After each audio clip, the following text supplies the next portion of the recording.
Hello बच्चों, हमारा प्रश्न है परासरण दाब को सामान्य रूप में प्रोटीन के आणविक द्रव्यमानों के निर्धारित करने के लिए प्राथमिकता दी जाती है क्योंकि चार ऑप्शन है। ए, अन्य विधियों की गणना करने के लिए प्रोटीन का मोल अंश का पता करना कठिन होता है।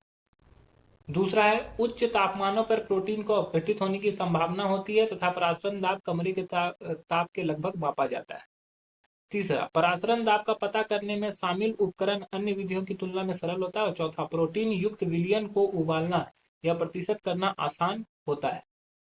तो इन सभी को हम लोग को अगर समझना है तो हम लोग को समझना होगा कि प्रोटीन पहले होता क्या है। ठीक है, तो मुख्य अवधारणा अगर इस प्रश्न की बात देखें तो हम लोग को समझना है प्रोटीन क्या है और परासरण दाब क्या है। तो प्रोटीन जो होता है वो एक तरह का एमिनो एसिड है।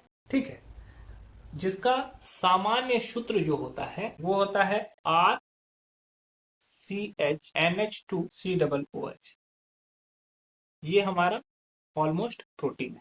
ठीक है, अब यहाँ पे C जो है वो कार्बन को डिनोट करता है, H हाइड्रोजन को, N नाइट्रोजन को, O ऑक्सीजन को और R जो है एल्काइल ग्रुप को। ठीक है, इसका अलग अलग स्ट्रक्चर होता है। अब परासरण क्या होता है? परासरण दाब परासरण को रोकने के लिए विलयन पर लगने वाला बाह्य दाब को परासरण दाब कहते हैं। और परासरण दाब जो होता है उसका फॉर्मूला होता है pi equals to C R T. ठीक है, सी यहाँ पे सांद्रता है, आर गैस नियतांक है, टी तापमान है। ठीक है, अब इसको परासरण दाब को इसीलिए यहां पर यूज किया जाता है, क्वेश्चन में दिया हुआ है कि परासरण दाब को समान रूप से प्रोटीन के आणविक द्रव्यमान के निर्धारण करने में प्राथमिकता दी जाती है।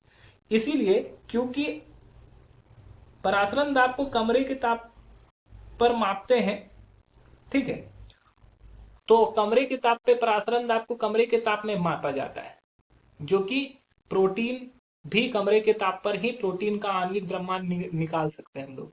क्योंकि प्रोटीन को अगर अन्य ताप पर लगाया जाएगा तो प्रोटीन क्या होते हैं, वो उसके बहुलक उबलने लगते हैं और उबलने के बाद वो अपघटित हो जाते हैं। ठीक है, तो हम लोग लिख सकते हैं उच्च तापमान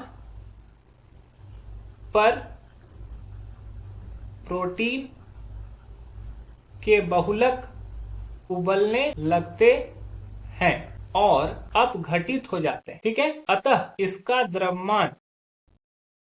द्रव्यमान कमरे की ताप पर किया जाता, कमरे के ताप पर मापा जाता है।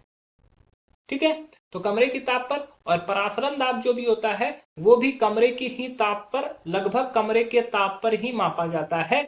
तो इसी वजह से कि यहां पर अन्य की अपेक्षा यहां पर परासरण दाब को मौका दिया जाता है। इसीलिए ऑप्शन बी जो है वो हमारा सही है। ऑप्शन ए में दिया हुआ है अन्य विधियों की गणना करने प्रोटीन के मोल अंश का पता करना कठिन है, तो ये गलत है। मोल अंश का यहाँ पर बात ही नहीं हो रहा है।